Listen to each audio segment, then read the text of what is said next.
It's wonderful, wonderful to have you with us today. I'm Andy Rich, and I'm the Dean of the Colin Powell School here at City College of New York. We're the School of Social Sciences, and we're the home of the Masters in International Affairs program where Professor Fomerand taught.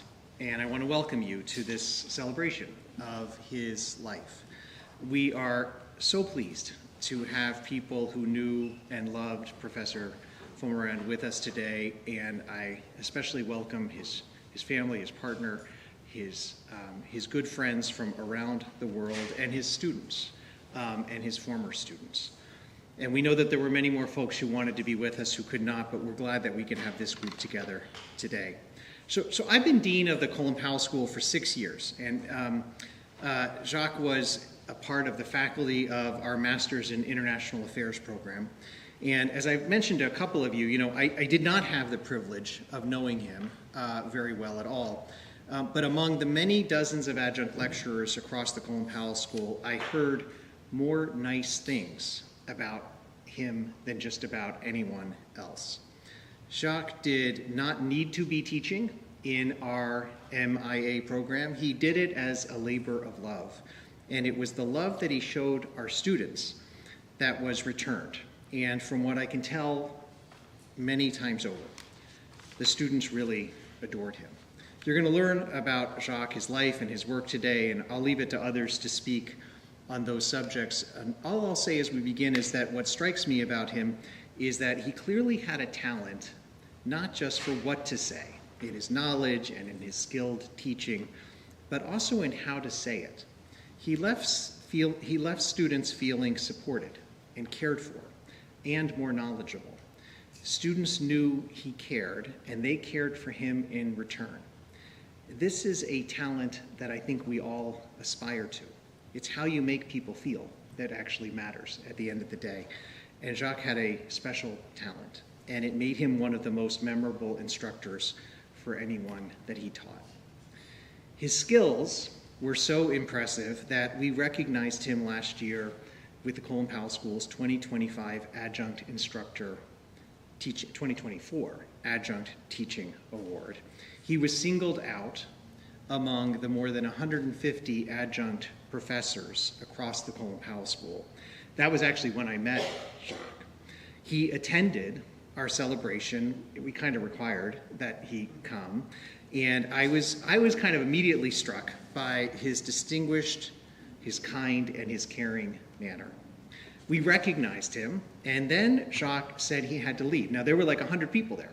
And he said he had to leave mid-event because his students were being recognized with end-of-the-semester awards from the political science department across the street in this building. And it was more important for him to be there for his students than to be recognized himself.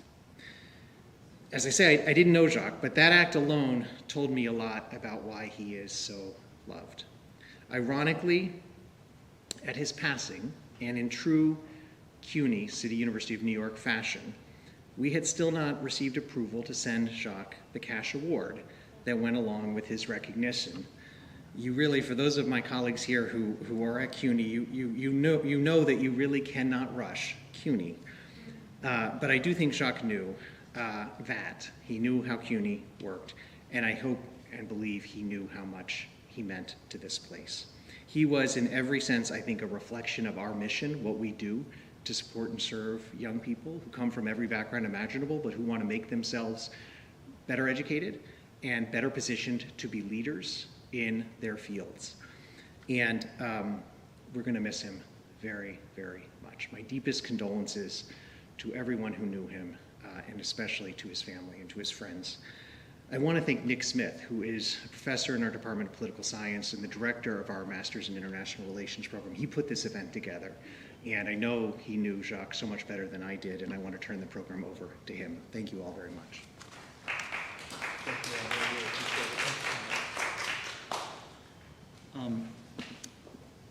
So good afternoon, everybody. Thank you so much for being here and taking time out from your beautiful May days to join us here. And I think the weather is fitting because this sort of sunny weather reminds me of Jacques and his kind smile. So as background, I first came to know Prof. Fomerand. I'm going to call him Prof. Fomerand. I always called him that, even in person to him. I didn't actually call him Jacques.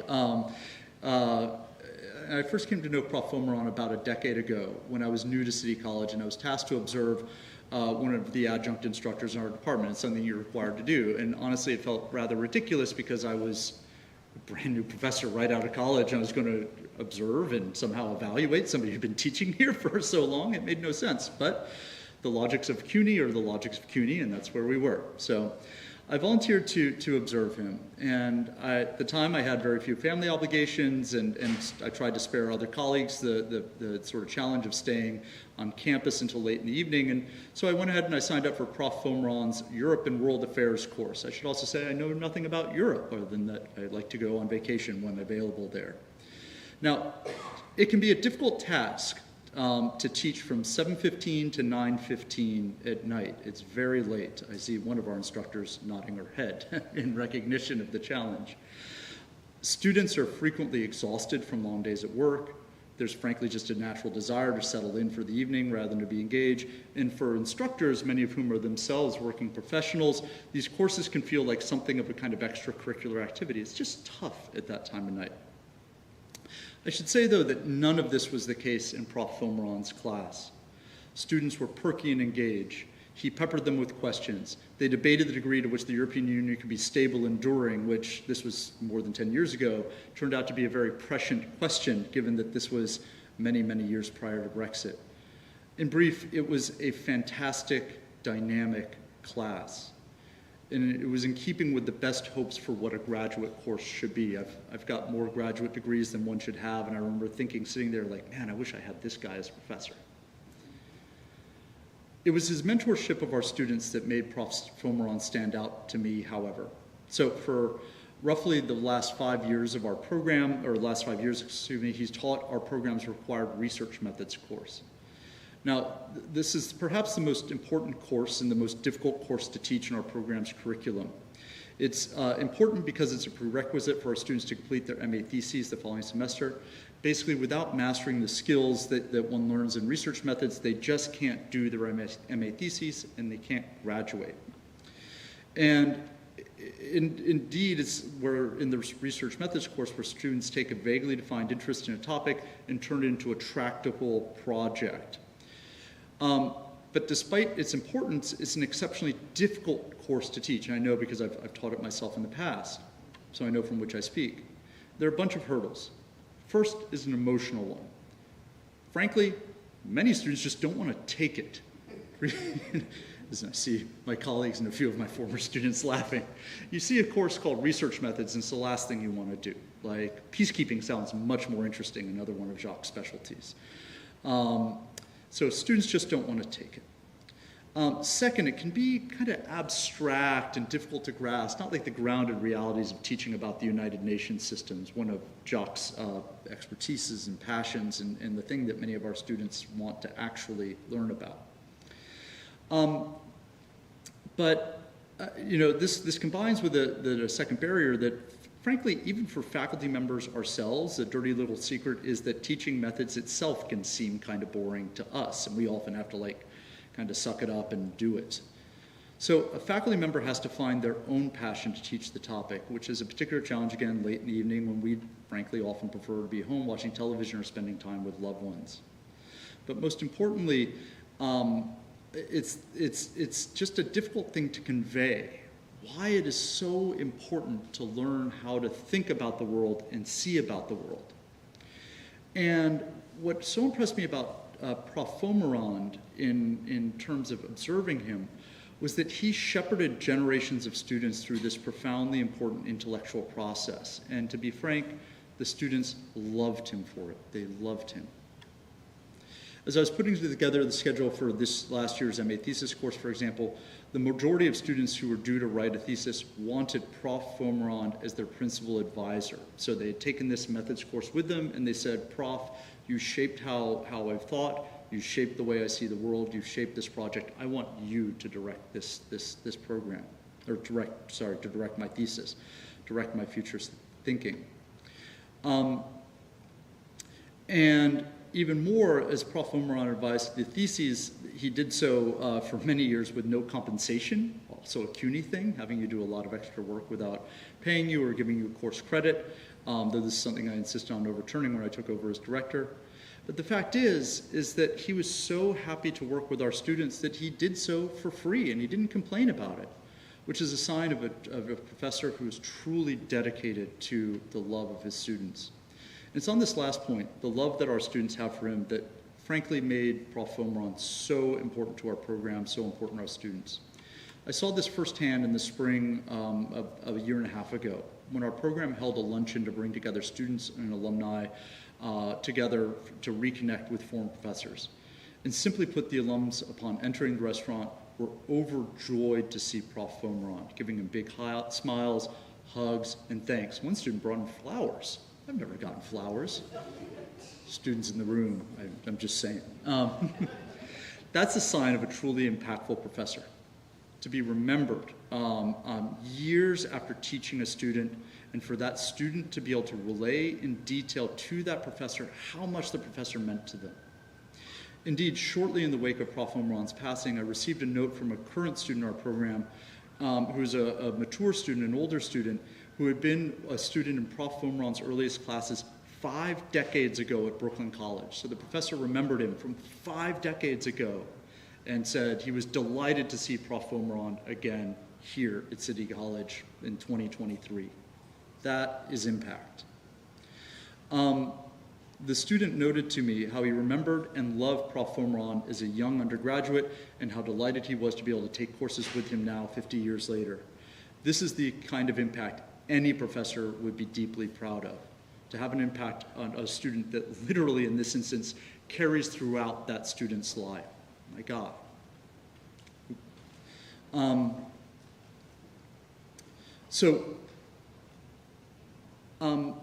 so delighted to be able to bring us all in today, in part because I think this kind of impact stems from Prof. Fomerand, and I'm just so happy that you all are going to be able to, and we are collectively going to be able to honor his memory. Because Prof. Fomerand's gentle spirit, his kind manner, his unflappably good cheer were so important to our program's identity, and we are so important for everything he did, and we are so thankful for everything he did for us and for our students. So to show our thanks, we're here this afternoon and tonight to honor and celebrate Prof. Fomerand's scholarship, his work, and his teaching. We're hoping to celebrate all that he accomplished in his life. And to do so, I'm incredibly privileged to introduce 3 colleagues who knew Jacques at different stages of his life and of his career. First, we were going to hear from City College's own Jean Krasno. So Professor Krasno is a senior lecturer in the Department of Political Science, and she was the immediate past director of the master's program in International Affairs. In fact, Prof. Krasno was one of the first people to know Jacques at City College and worked with him closely over the years, both in her capacity as the director of the program and as a co-author who shared many of Jacques' commitments to the multilateral system, peacekeeping, and diplomacy. Second, we will hear from, and I'm delighted to welcome, Cynthia Rothschild, the faculty director of the Kahane UN program at Occidental College. So through Occidental's UN program, Cynthia worked closely with Prof. Fomerand to bring generations of Occidental College undergraduates from California to spend a semester working in and around the UN system to learn the power of multilateral diplomacy for solving the world's most pressing issues. And then finally, I'm delighted to also welcome John Renninger, who had a long and distinguished career at the United Nations, and frankly, so many different senior roles that I can't list them all. We'd be here all afternoon, though I was astonished to learn a few minutes ago that he was involved in the sort of UN brokering of the peace deal in South Africa many years ago. I'm delighted in part to welcome John, in part because the UN was an organization, as I think many of you will know, to which Jacques dedicated so much of his life. And the UN's mission was something that he was so dedicated to advancing. So we're particularly delighted to have John here to talk about the role that the UN played in Jacques' life.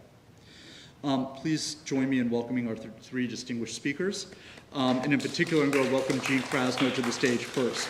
How we'll proceed, so if Jean, you want to come up and share reflections, our speakers will speak to us for about 10 or 15 minutes each, which should allow us more than enough time at the end for everybody to share reflections and thoughts on our dear, beloved Jacques Fomerand's life. Thank you so much. Jean?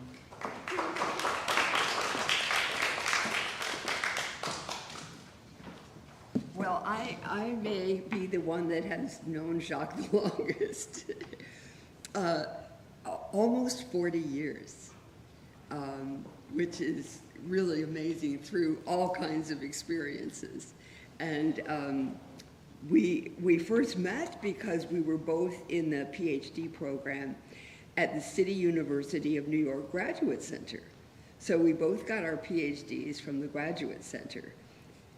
Now, a few years ago, he won the award for the best alum of the Graduate Center, and I was able to attend that, and he gave an eloquent speech that we were so proud of. You know, we were kind of in tears to hear that and just be so proud that we knew each other so well. So that was the beginning of a great relationship. And then we became involved in the Academic Council on the UN system, right around the same time, because many of the professors and UN experts that had created ACUNS, the Academic Council on the UN system, were really connected to the Graduate Center. So the very first annual meeting of the council was at the Graduate Center when I was a graduate student, and I showed up. Little did I know that I would be involved in ACUNS for years and years and years, and so was Jacques. I eventually became the director, the executive director of the organization, and I'm still on the board. And Jacques and I worked so often together on projects related to ACUNS. So we did fundraising. We started an organization called the Friends of ACUNS, where we were doing the fundraising and he was on the board. We held a big fundraiser at John Jay College, where he was also teaching, and it was really complicated. He was a professor there, so he actually made it happen because I was just here and I was not connected to John Jay. And we were able to get a big dining room, and it was absolutely beautiful. We had about 125 people who came. The speaker was Kenneth Roth, the founder of Human Rights Watch, and Irina Bokova, who was the Director General of UNESCO at the time. And, you know, they both spoke, so we were very proud. And Jacques was instrumental in bringing all of this together because of his connections with the UN and the UN system, and with Kenneth Roth. You know, we would not have been able to have such amazing speakers. He also worked with me on something that we called the Book Award. And this was a huge undertaking. Every year, we offered a $1,000 award for the best book on the United Nations system. And Jacques was a trooper because I was the organizer for this, but he had to actually review all the books and set up a committee to review the books and then choose the best one. And there were so many really good ones.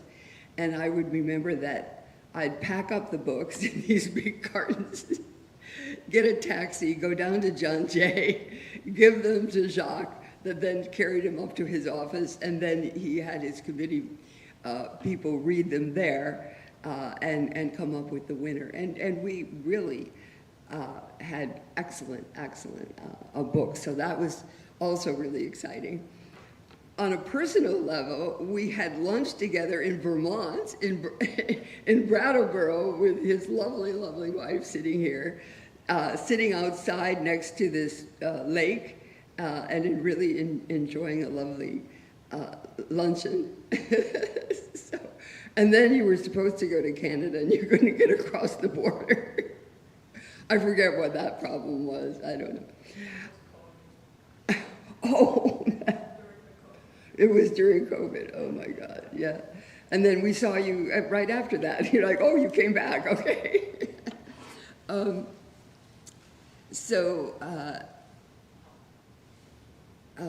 Also, Occidental College became a part of my relationship with Jacques.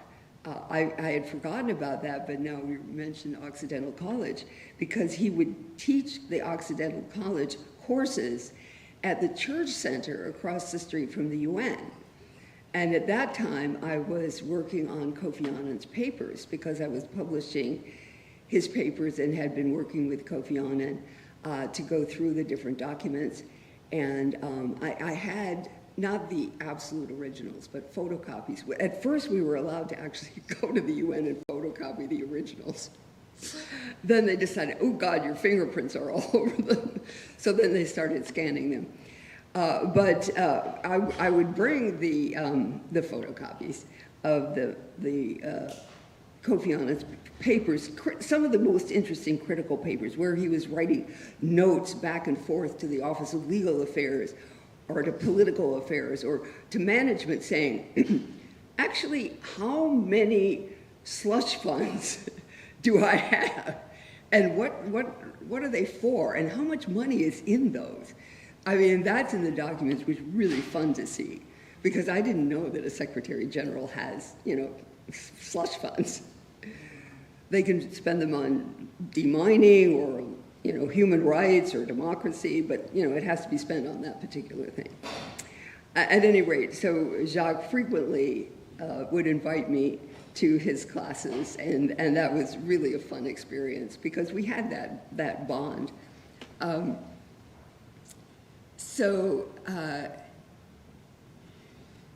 When I was the director of the MA program here twice, and we needed a professor to teach on Europe. And I thought, Jacques is the right person. So I asked Jacques, would you do that for us? And he said, okay, sure. I mean, and he was teaching at John Jay. And he came here and he taught the course on Europe. And then we said, well, how about something on development? Okay, sure. And then research methods, which I taught it once, and I don't think I ever want to do it again. It's really tough. It's a tough course. But he was always so agreeable, and the students really, really loved him, absolutely loved him. He was always so personable and so encouraging, listened all the time to what their ideas were, encouraging them to continue working on their ideas.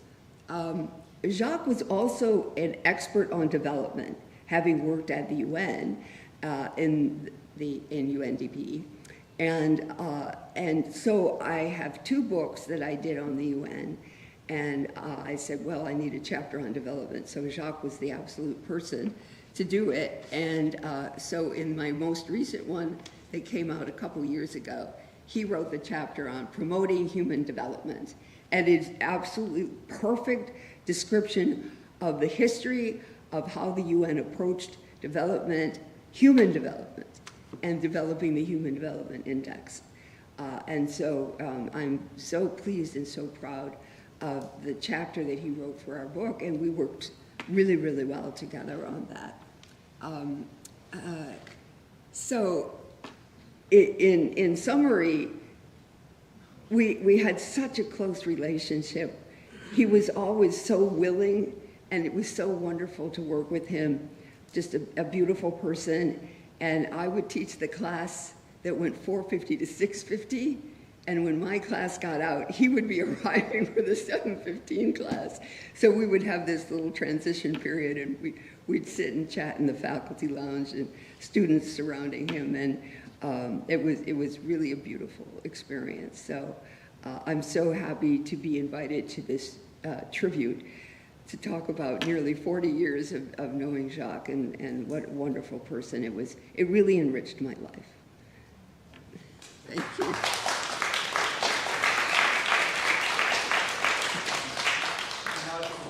Welcome John Renner, who spoke earlier. If you can invite John up to say a few words about John and his time with you. Thank you.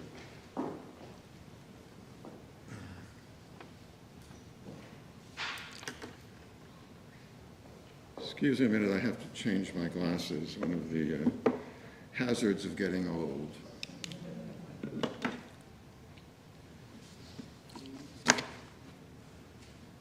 It's hard, I think, for many of us to accept that Jacques is no longer with us. And I'd like to salute City College for organizing this tribute to his life and work. Jacques had connections to many universities and colleges, but I know that he held this institution in especially high esteem. As was stated in the invitation, Jacques can be celebrated as a special person, a special scholar, and a special teacher, in addition to his work as an international civil servant. And I consider it a great honor to be asked to participate in this panel celebrating his life. I am going to concentrate on his work as an international civil servant, which is the way that I know him the best. I'll also make some comments about his teaching because we did teach a few courses together. As we all know, these are challenging times for the United Nations. Indeed, the very concept of multilateralism is in a crisis brought on by more than just the Trump administration attempts to defund the UN and many of its agencies and programs. As a recent article in The Economist magazine makes clear, many member states, the exact number is 49, are late in paying their dues to the United Nations or are in arrears, like the United States, so that the organization may literally run out of money by the end of the year. The recent abject failures of the United Nations in the peace and security realm, exemplified by its irrelevance to the wars in Ukraine and Gaza, have taken a very heavy toll. It is a depressing and unprecedented situation, and I would dearly love to be able to have lunch with Jacques and hear his thoughts on the perilous state in which the UN finds itself today. The UN has never been entirely free of controversy, certainly not during the more than 30 years that Jacques and I worked there, as it lurched from one financial or other crisis to another. But the 1970s, when we first met, were in retrospect a much calmer period than today. And I would like to concentrate on Jacques' life as a person, his work at the UN, and his teaching. We were both young professionals trying to find our way in a somewhat opaque and confusing UN bureaucracy when we first met. We did not work in the same office, but met socially as younger staff did. Jacques and I shared a similar background in that we both had PhDs in political science and tended to view our work through an academic lens. Jacques had a wonderful sense of humor and classic Gallic charm, which I found irresistible, having grown up in the American Midwest, where Gallic charm was in short supply. Jacques had a wide circle of friends, and I was privileged to be among them. Jacques and I also shared a similar outlook to the UN. A common misperception is that people who work at the UN are all committed idealists. The reality is more complicated. Staff like Jacques and myself usually shed some of their idealism once exposed to the reality of power politics at the organization. While we continued to believe in the ideals of the Charter, it was a skeptical idealism tempered by the everyday experience of working at UN headquarters. Towards the end of my tenure at the UN, I often represented the political department at the informal consultations of the Security Council, which took place behind closed doors outside of public view. Seeing the naked manipulations of the 5 permanent members of the Council in particular was pretty sobering, and in fact led some of my colleagues to become quite hardened realists. Jacques and I had many enjoyable lunches together over the years when we discussed major world political issues of substance, and on more than one occasion the relevance of political science to these issues, a topic of still great salience. We also dissected the UN absurdities of the day and commented on the foibles of various colleagues. In other words, we gossiped. We also met outside of the UN at the lunches of the Ralph Bunche Institute and further afield at conferences such as those of the International Studies Association and ACUNS, which Jean mentioned. On one memorable occasion, we even had a junket to Tokyo, not exactly around the block, with Jacques, then the director of the UN University's office in New York, managed to organize for me and a couple of other colleagues, including my friend Joan. We did attend a conference in Tokyo, but I'm still not sure how Jacques brought this off, considering the extremely rigid and myriad rules of the UN system. At the time, we could only chalk it up to his skill as a UN bureaucrat. Looking back, I am grateful that Elon Musk was not around looking for waste, fraud, and abuse. Both Jacques and I were fortunate to have had a steady rise up the ranks of the UN bureaucracy. Having an upwardly mobile career in any large bureaucracy can be challenging. In the UN, there is the added complication of nationality. Although the UN Charter indicates that once a person becomes an international civil servant, nationality should be irrelevant. But practice and reality are far different. As Jacques and I experienced at different times, one could be the most qualified candidate for a certain post, but if your nationality was wrong, you would not be seriously considered. This could be disheartening, but was counterbalanced by the opposite tendency, those moments when your nationality was exactly right. Many people advanced in the UN by becoming careerists, a well-known type at Turtle Bay, those who spend vast amounts of time and energy plotting how to get ahead. Jacques was the opposite of a careerist. He worked hard and was extremely competent. In his unassuming way, he built a reputation that served him well in the complex and competitive world that was the United Nations. One of the hallmarks of Jacques' time at the UN was his activities outside of the office. This included his scholarship and his teaching. Jacques taught courses on the UN, human rights, international relations, and related topics at a number of local colleges and universities, including this one. As a full-time international civil servant, he was, of course, limited in how much teaching he could undertake. Following his retirement, he greatly increased his teaching load. He was a natural teacher, totally at ease in the classroom, and very much appreciated by his students. I observed his talents as a teacher on many occasions when Jacques invited me to be a guest lecturer in one or the other of his courses. And for 2 years, we both taught together in the NYU Geneva summer program. I had become an adjunct at NYU following my retirement. Jacques inspired an enduring interest in global affairs in many of his students, some of whom decided to pursue international career as a result of his classes. I know that Jacques continued to maintain relationships with some of his former students in order to offer career advice. Jacques was a wonderful person who left the world a better place. He will be sorely missed by a wide community of friends, colleagues, and students. Thank you.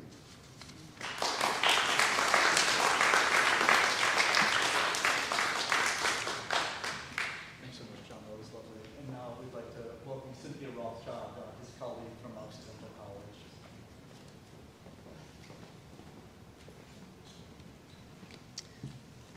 Hi, everyone. Nick, thank you so much for the invitation. I don't know whether your colleague Andy is still here, but anyway, I'm so honored and It's always a pleasure, Marianthe, to just be anywhere near you. So, also, I'm so pleased to have heard more stories from Jean and John. I think I'm going to, in large part, echo your enthusiasm. Nick, you as well. Okay, so I am the director of Occidental College's UN program, and Jacques was the assistant director. And while I always thought that those titles should be inverted, I had the pleasure of being Jacques' boss for 5 years, which is still sort of hard to imagine. I think he was very smart, Marianthe, not to take the director position when it became available. But Jacques and I shared 5 years of a lot of work together. And despite the assistant director post being a part-time, supposedly a part-time post, I mean, I dragged him into everything because I enjoyed working with him so much and because he was so eager and maybe because he wouldn't say no. There's probably some constellation of all of these factors. What I'd like to talk about today is there's no real specific individual theme. I want to honor Jacques as a friend and comrade and co-pilot, but also as a thinker and as an educator. And my stories will be a little bit circuitous. Let me start with this. Jacques started meetings with students by saying, "Hello, gentle people." So, hello, gentle people, in Jacques' honor. There are a few things that I mentioned in speaking at Jacques' funeral. So, Marianthe and Michelle, you may hear, and Nick, you may hear some small bits that you've heard before, but let me share this. Jacques and I met in July 2020 when I became the director of the program. By November, I adored him and knew that he was a gift in my life. Again, co-pilot, comrade, mentor, friend. I called him Sir Fomerand rather than Prof. Fomerand, and that made him sort of, I don't know, his eyes twinkled a little bit when I said that. I feel like I have lost my go-to person in my own trajectory in terms of UN work and work at Oxy, and it's so true. I mean, Jacques is the person who right now I'd like to say, Jacques, can we please go out for a glass of wine, and can we go out for lunch? Can all of us please do that so you can help me make sense of this madness that we're living through? And I'm so frustrated that he's precisely the person that I would love to do that with, and he's not available. He's busy doing good things somewhere else.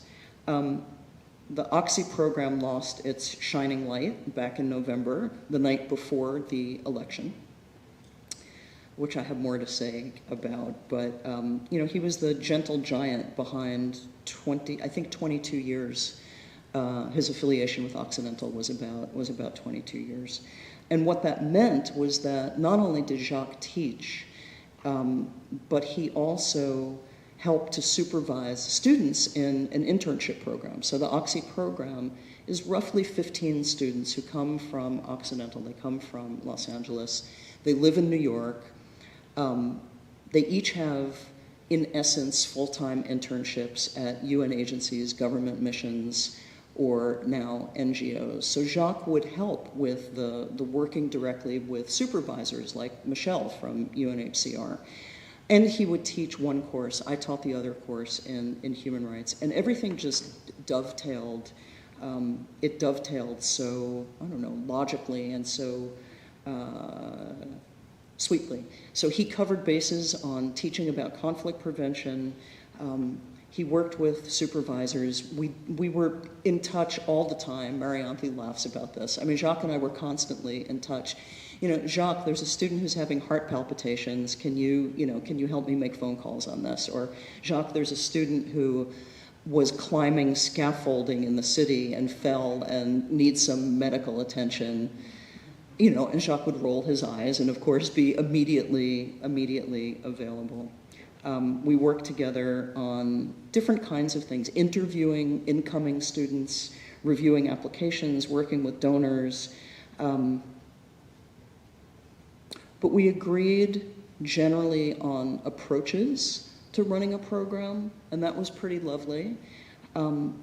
We meshed really well in terms of our skill sets. You know, Jacques brought a very particular skill set that others have flagged, and you know, I know a bit about the UN system. I've had my things, but we could bring different things. So, for instance, we had a little bit of a, not really a disagreement, but Jacques' entry point when he was talking about Security Council Resolution 1325, which has to do. Does anyone know? Go. The role of women in conflict. It was the first one adopted by the Security Council. Very good. Okay, so women in conflict, women, peace, and security. And Jacques would always say that part of the origin of the story of how that Security Council resolution came about was with the government of Namibia and women in the government of Namibia. And that's partly true, but I would say, but Jacques, that comes from movement politics, that comes from grassroots movement demands. But he would, you know, we'd have the bases covered between those two perspectives. I think we balanced each other in ways that I still find extraordinary. Let me share a few details just to flag, because I feel like you can't come away from this conversation without remembering some of these details. And Marianthe, you've lived this every day. He taught in dark denim jeans and blue Puma sneakers. He brought snacks for students all the time. I learned that for him. I always said to him, Jacques, you're a much nicer person than I am, because he would show up with snacks all the time. I learned to do that. Single espressos were not enough. He really enjoyed his Diet Coke. And if there was no bread, it was not a meal. So that was an ongoing issue, I guess. He loved to talk with students about theory, about power, about leadership, about governance, and about French cinema.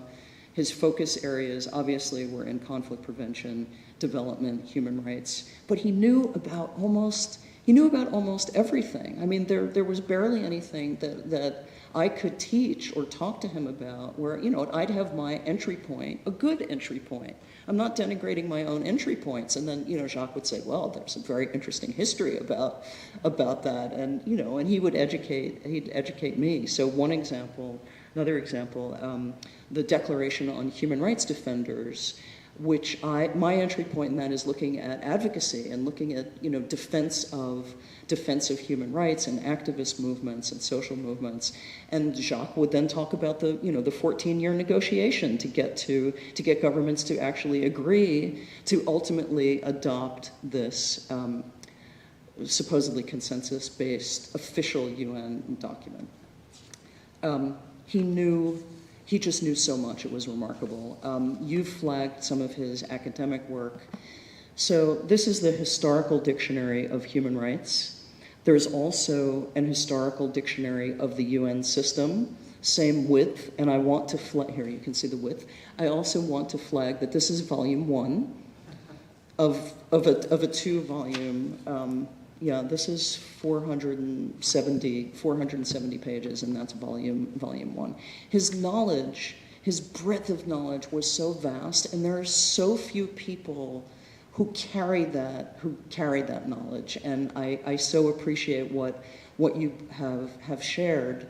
There are just not many people who have that vast level of detailed. He just held so much detail. It was quite astonishing to watch. The knowledge was vast, but the way he talked about that knowledge was incredible. There were a couple of experiences I had during our annual orientation, beginning of a season, right? So we're talking week 1. And Jacques would do these master class overviews And there were times, not always, but there were times when he would get so passionate about what he was talking about, and he'd be on fire. And this is, he was 80 and he wasn't retired. He worked harder than any retired person I know, but he would get so passionate. And the students, I remember this in an orientation, again, they barely knew him, and they broke into applause at the end of some presentation on, maybe it was the Security Council or maybe it was on budgets. And it was beautiful. It brought tears to my eyes. It was an amazing thing to see him hold students in a classroom. It was beautiful. He, as you all have flagged, and I'll take this out. I won't dwell on this. He was in the UN for a long time. All right, I think you started working under Boutros Ghali. I believe that's. Anyway, so Jacques also went on to run the North American component of UN University, and also that's a site where his UN knowledge and his teaching started, I shouldn't say started, but coalesced, and that was certainly true with Occidental. I learned the most loving, wonderful things about Jacques in our work, in our teaching, in our dealing with students, but also about the happy hour that he shared with you, Marianthe. And it was basically 6:30, right? 6:30 every night. The wine came out. There was probably cheese that maybe he shouldn't have had. We all shouldn't have that. I should. Anyway, all this to say, he shared a love of life with you that was delicious. I heard about the trips. I heard about the failed effort to get to Canada. I heard the stories about Jacques' family, including the terrible stories about one of Jacques' sons who, in essence, lost his home because of a climate crisis storm, and he never wanted to dwell on the negative, but he also didn't want to dwell on himself. I have these images, this sense of Jacques, when he would start to tell personal stories, all of a sudden he'd be like, okay, that's enough. And there'd be this gentle waving of his hands in front of his face, and then, that was it. He was done, and he would change the subject. He was extremely patient with students in a way that was remarkable, except when he was impatient. And he did get impatient with students. He wasn't, I'm going to say that he wasn't perfectly patient, but, he had his eye-rolling moments, and he had that sort of mischievous spirit in which he would come to me and he would say, this one's driving me crazy. They're not doing the work that they need to do, and I'm frustrated. So I heard that as well. Nonetheless, he had so much mental space for young people. He'd have lunch with former students all the time, and I learned from him about that. It was remarkable, and the fact of so many students adoring him, and I'll speak personally. I didn't expect to fall in love with Jacques Fomerand, I'm a completely different demographic. Jacques, I just didn't expect it. I didn't expect in my 50s to adore a comrade and more than a coworker so much. I didn't expect that. He was mischievous. He appreciated intellectual rigor so much. But he had that mischievous, playful side that I actually liked. I liked prompting him, and I loved provoking him. I loved making him giggle.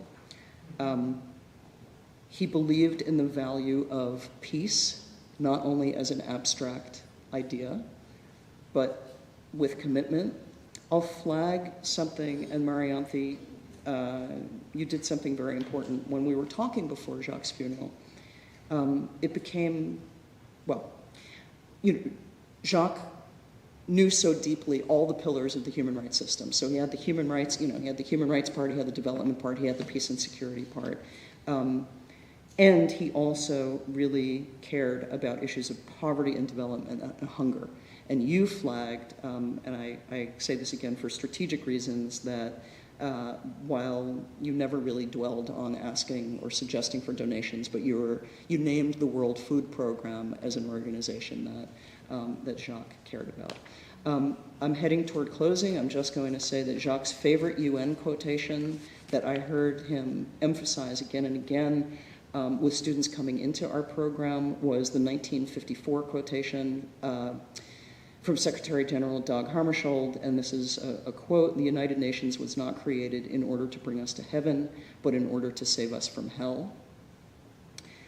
I'm going to flag also that right after Jacques passed, Occidental flew its flag at half-mast in honor of Jacques, which was so moving. Jacques' passing has personal and political and educational impact.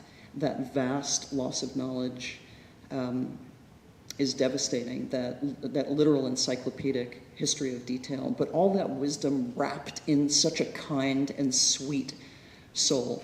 You know, it wasn't just the knowledge, nor was it just his adorable personality. It was that it all was wrapped together. Some of you have flagged awards that he has received, and I did mention this at his funeral. You know, if the UN gave out awards in that way for caring, for mentoring, coaching, educating, not only should Jacques have received one, but the award should actually have been named after him. And I flag that also as something for the rest of us to think about and organize around. In the future, let's do what we can to keep Jacques' memory and work very much alive. Let's create lectures or lecture series or maybe awards, although Jacques probably hated awards, for either academic excellence or community engagement. For those of us who teach, let's use Jacques' material on our syllabi. Let's teach from it. Let's buy the books. Let's make sure the books are in the libraries. Let's be strategic about how we keep Jacques Fomerand prominent in this world as we remember him for his brain, his heart meant in the metaphorical sense of the way he cared about people and students and everyone whose lives he touched. So thank you so very much. And Nick, again, thank you for the opportunity.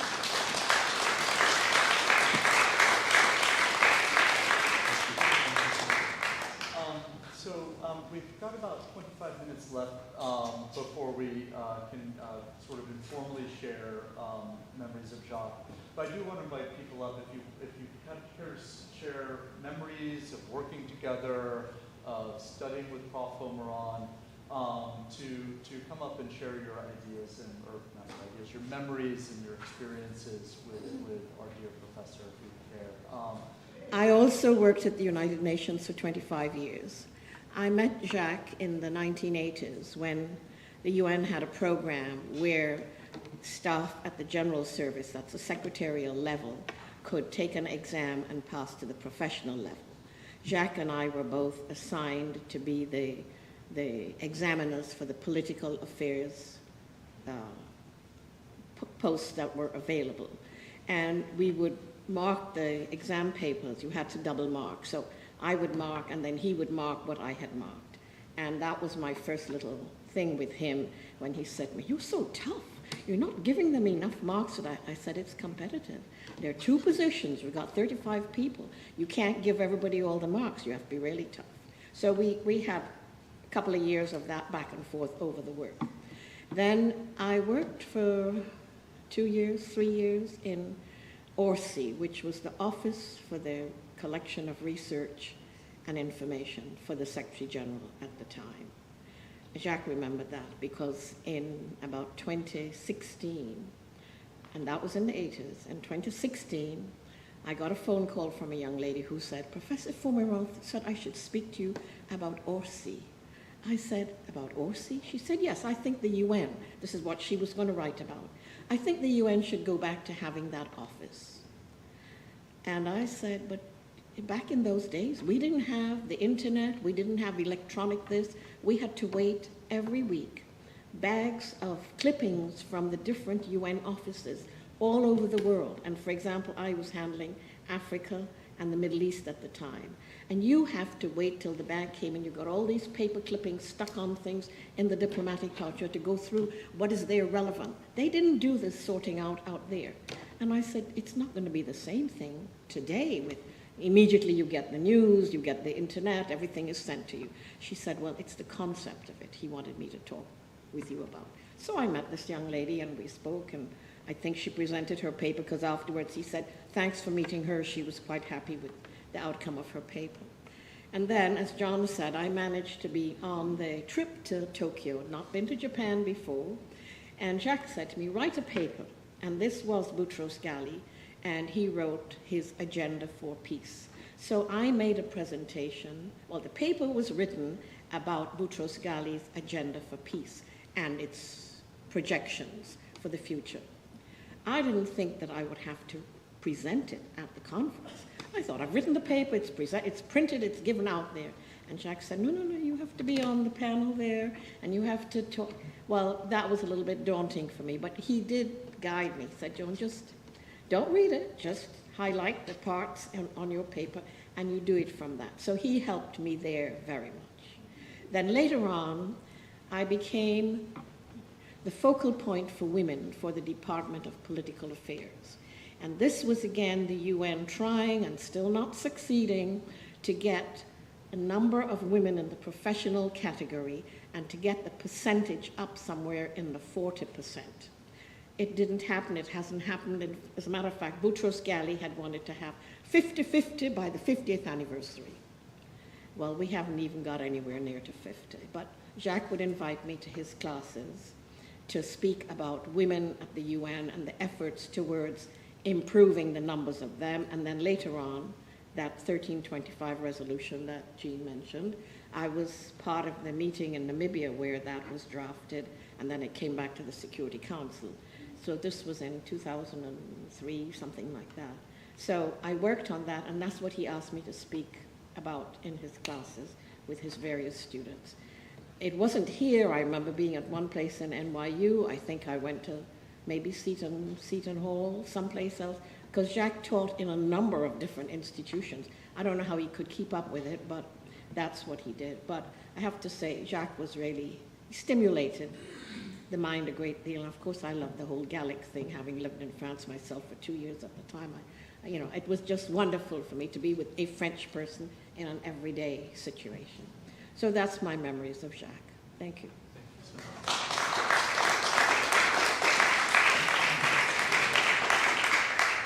Anybody else care to share memories of working with Jacques? Yes, please. If you care to, however you're comfortable.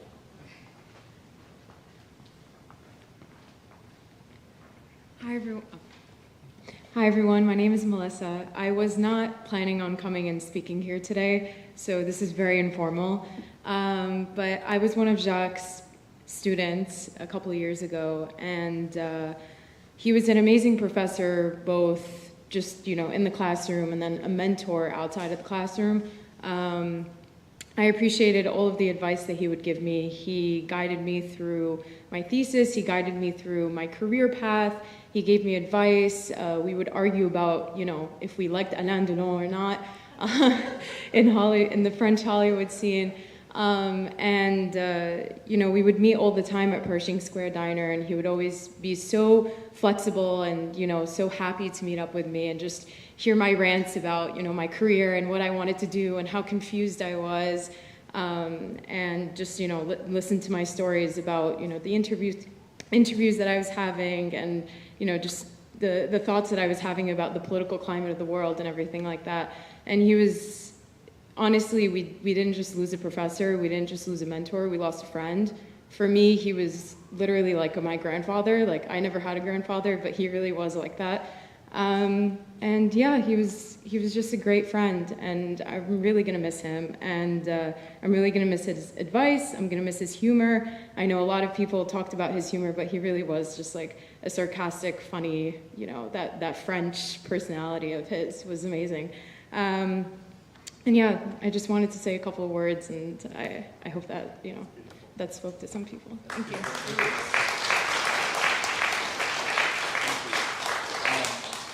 I've learned that he's lunch with students that agree that I'm like, oh, you know, where does this guy find the time? And how do you stay so slim? He's eating all over the place. You know? Would anybody else care to share memories? Yes, please.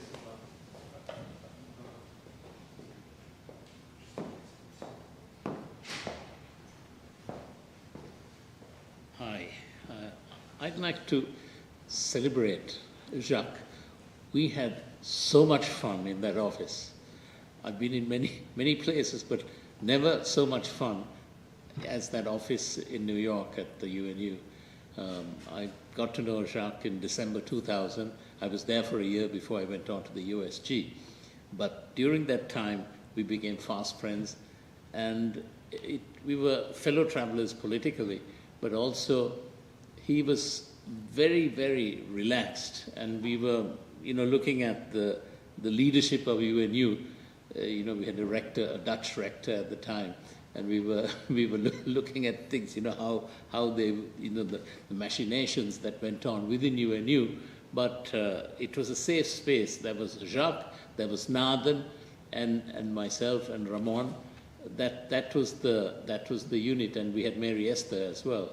So that was the office, and Jacques and I stayed very close friends.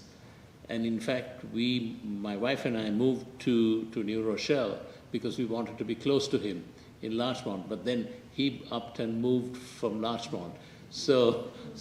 But we remained friends, and we would enjoy our time together. But there's one anecdote that I have to tell you. So we also used to have many lunches, and we went to Oyster Bar, and we were having bouillabaisse, and Jacques said, "Tess, it's not spicy enough." So I said, "Hey, I got the right thing for you." So I reached into my pocket, my jacket pocket, and I gave him, jalapeno and habanero peppers, and I said, "Take a bite, Jacques." So he takes the whole thing, he bites it, and you can literally see the steam coming from his ears. And we always remembered that. Whenever we saw each other, we say, "Hey, Jacques, you remember Oyster Bar?" So that's what I wanted to say, that he's my friend. I miss him. We had a great time together. And thanks to him, I've gone to various places, like him teaching, and Fairleigh Dickinson, Adelphi, Seton Hall, where I am now. And it's all thanks to Jacques and his network. So, Jacques, we miss you, and we know that you're in a better place. And Marianthi, we are always there for you.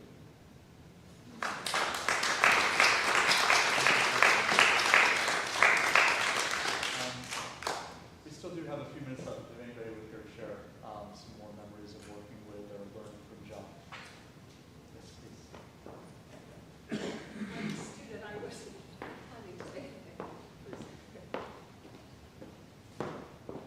Good afternoon, Marianthi, Cynthia. Hi, my name is Michelle Cervantes. There's two parts that I knew Jacques. One was I was a Ralph Bunche Fellow at the CUNY Graduate School, and he would have nice chats with the executive officer there, who was my mentor, Wentworth and Fuete Kojo. And then fast forward, I went back to California, didn't finish my PhD, ended up working at UNHCR for now 25 years this fall. And he said to me, "Well, looks like you didn't need the PhD after all." But I've always known him as a friend and a mentor. He can sense if he calls you up and he wants to talk about a student, how are they doing? In the internship, they made some very salient points, interesting points in the lecture, and he just kind of wanted to say what's going on. was that their assessment? And I'd say yes, and then it'd be like a 40-minute conversation about the politics of humanitarian assistance. I really miss him. We all miss him, but in these times of trouble, I think Reniger would put it well, and Cynthia too, it's just we would really miss his voice, and students, future students. I think for UNHCR, I've been mentoring the students from Occidental College for over 20 years, and I also had mentored CUNY students, and that's where the two roads overlap between Jacques, because I would work with him in some capacity at CUNY, and then I was like, wait, aren't you at CUNY? No, I'm with Oxy working with them. So we celebrate his life. He's in a better place, but he's somebody who really, really miss. It's just like, you don't even need the book. You have Jacques, at the time. And I remember talking to him on different things, just on my own career. And he would tell you the anecdote that Cynthia was saying, and then he would turn it around and say, but what are you doing now, and how are you doing that? So I do miss that, and I think grateful for CUNY for doing this as an en route master's program for that program. The UN having him come into discussions at the CUNY office, that was when it was led by Ben Rivlin. You'd have a smorgasbord of people who knew about the UN, and that was just so inspiring, and that's the reason why I'm still with UNHCR now. Thank you.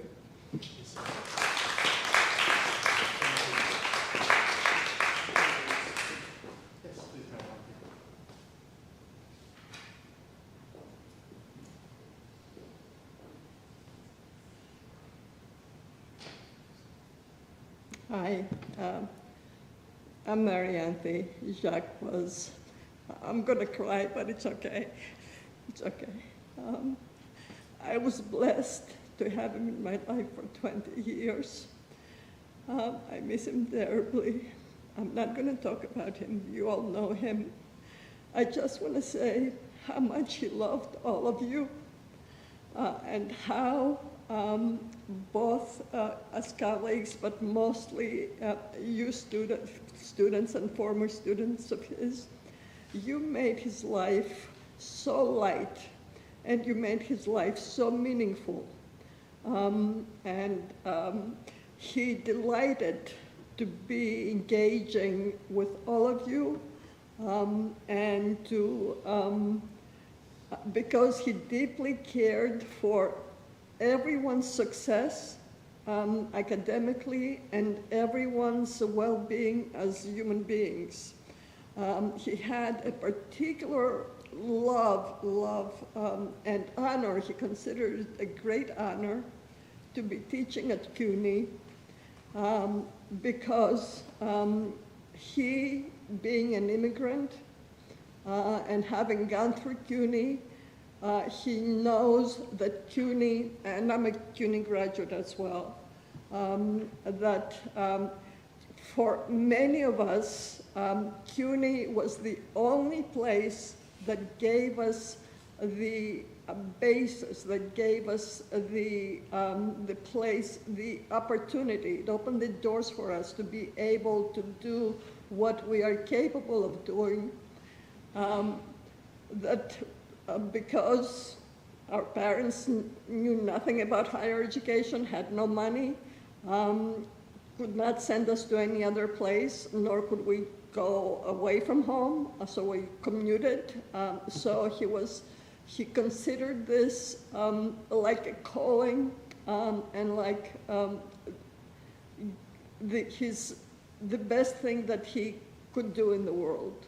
So that's why you loved him, because he loved you back. And thank you all for being here to honor him.